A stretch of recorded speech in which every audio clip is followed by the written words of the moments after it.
दोस्तों जय भीम। मैं हूं पंकज अंबेडकर। भाइयों बहनों, वीडियो को ज़्यादा से ज़्यादा शेयर कर दे, जन जन तक पहुंचा दे। आज हम बात करेंगे कि आज भी हिंदू धर्म इतना खराब होने के कारण, अत्याचारी होने के कारण भी जीवित क्यों है।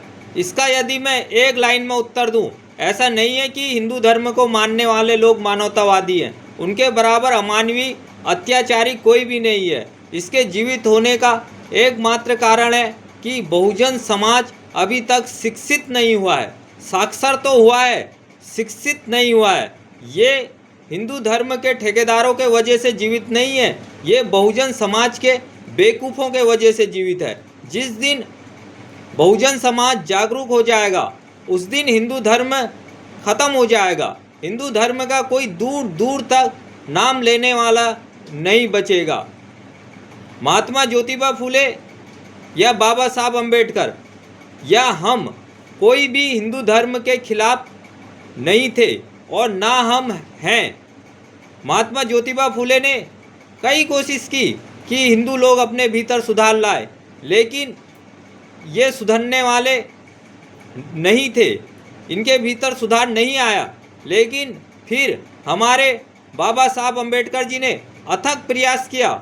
वो हिंदू धर्म के फेवर में थे। उन्होंने कहा इसमें जातिवाद खत्म हो जाए और ये लोग सुधर जाए, लेकिन ये लोग नहीं सुधरे और बाबा साहब अम्बेडकर ने अपने लाखों अनुयायियों के साथ इनको लात मार दी और छोड़ दिया। लेकिन बहुजन समाज के बेवकूफ़ लोग गांधीवादी विचारधारा में फंस गए, आर्य समाजी बन गए और आज तक हिंदू बने रहे। हिंदू धर्म नफरत सिखाता है। यदि कोई भी धर्म है, चाहे वह हिंदू हो या मुस्लिम हो या कोई अन्य धर्म है, यदि वो आपको नफरत सिखाता है, मानव में भेद करना सिखाता है, जाति धर्म के नाम पर छोटा और बड़ा करना सिखाता है, तो वो कोई धर्म नहीं है, वो एक आतंकी गिरोह है और तुम उस आतंकी गिरोह के चंगुल में फंस चुके हो। धर्म तो वो है जो मानव को जोड़े।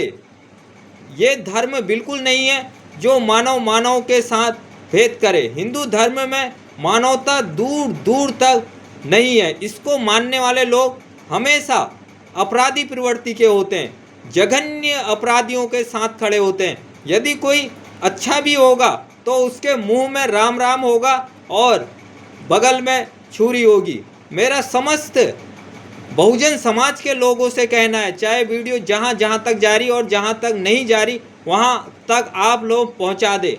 सभी लोग इस हिंदू नामक आतंकी गिरोह से बाहर निकल जाएं और मेरे साथ आएँ, 22 प्रतिज्ञा अपनाएं, बाबा साहब के और बुद्ध के मार्ग में आगे बढ़े।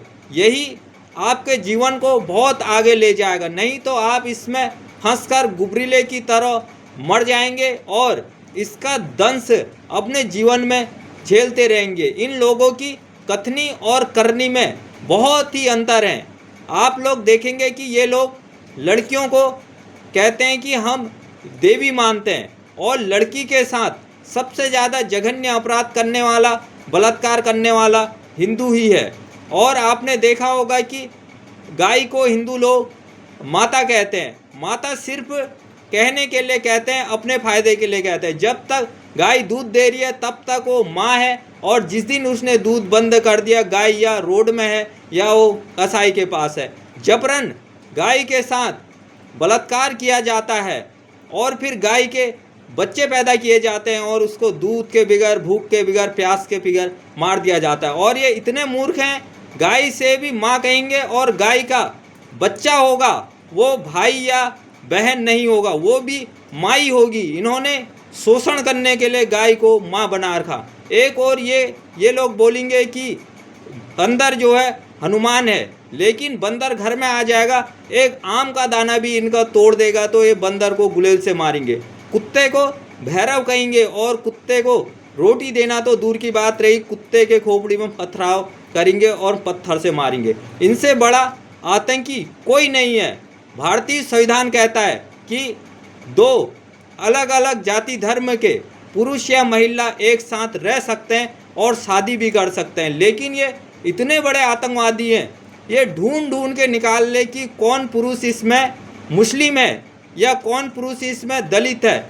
फिर ये मुस्लिम को घेर के मार रहे हैं और मुस्लिम कुछ भी नहीं कर पा रहा। 20-30 सुअरों के झुंड से कोई भी व्यक्ति कैसे निपटेगा? यदि निहंग सिख होगा वो तो निपट लेगा, लेकिन मुस्लिम की बस की बात नहीं है। और दलितों की तो ये हत्या ही कर दे रहे हैं। मेरा मुस्लिमों से भी कहना है, तुम लोग जब भारत के संविधान को मानते हो तो भारत का संविधान इजाज़त दे रहा है कि 2 जाति धर्म के अलग अलग लोग साथ रह सकते हैं और शादी भी कर सकते हैं। भारत के पूरे देश के कोने कोने से इनके ऊपर FIR करवाओ जो ऐसा काम कर रहे हैं। एक एक व्यक्ति के ऊपर FIR करवाओ और इनको सलाखों के पीछे पहुंचाओ।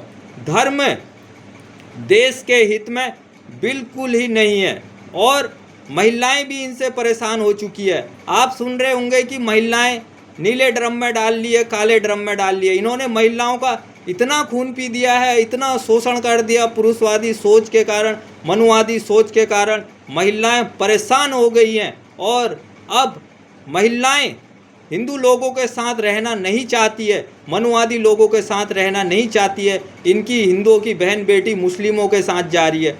कोई भी व्यक्ति है, चाहे इंसान के जानवर ही है, कुत्ता भी है, जहां उसको मान सम्मान मिलेगा वहीं तो जाएगा। इनकी घर की महिलाएं छोड़ के मुस्लिमों के साथ जा रही है या दलितों के साथ जा रही है। वो तो बहुजन समाज के लोग बेवकूफ़ हैं, मंद बुद्धि हैं, उसमें ख़ास तौर पे दलित, जिनके पास कुत्ते के बराबर भी दिमाग नहीं है। कुत्ते को भी जिस घर से पत्थर मिलते हैं उस घर में कुत्ता भी नहीं जाता है, लेकिन वो 80 साल में भी हिंदू ही बने, दलित ही बने हैं और गुबरीले की तरह हिंदू धर्म से चिपके हैं। यदि हम आतंकवाद को आतंकवाद ना कहें तो देशभक्ति कहें। जब जलियांवाला बाग हत्याकांड हुआ था, उन निहत्थे भारतीयों पर गोली चलाने वाले आतंकवादी कौन थे? क्या वो हिंदू नहीं थे? ऐसा नहीं है कि अंग्रेजों ने गोली चलाई, अंग्रेजों ने गोली नहीं चलाई। जलियांवाला बाग हत्याकांड में निहत्थों के ऊपर गोली चलाने वाले अधिकतर हिंदू लोग थे और उसमें भी मनुवादी लोग थे। भगत सिंह को फांसी में चढ़ाने वाला कौन था? उसमें भी हिंदू था। अंग्रेजों ने भगत सिंह को फांसी में नहीं चढ़ाया, हिंदू ने गवाही दी और हिंदू ने भगत सिंह को फांसी में चढ़वाया और मनुवादी ने चढ़वाया। चंद्रशेखर आज़ाद की मुखबरी करने वाला भी हिंदू ही था, मनुवादी था। और मायावती के ऊपर पिस्टल तानने वाला, मायावती के ऊपर हमला करने वाले भी हिंदू ही थे। अब कहेंगे कि हिंदू आतंकवादी नहीं होता है, हिंदू देशभक्त होता है। जिस तरीके से मुस्लिम कट्टरपंथी, इस्लामिक कट्टरपंथी आतंकवादी होता है, उसी तरीके से हिंदू कट्टरपंथी भी हिंदू आतंकवादी होता है। आतंकवाद को आतंकवादी कहा जाएगा, देशभक्ति नहीं कहा जाएगा। और फूलन देवी के साथ 22 जाहिलों ने, ठाकुरों ने बलात्कार किया, क्या वो हिंदू नहीं थे? वो मनुवादी हिंदू थे।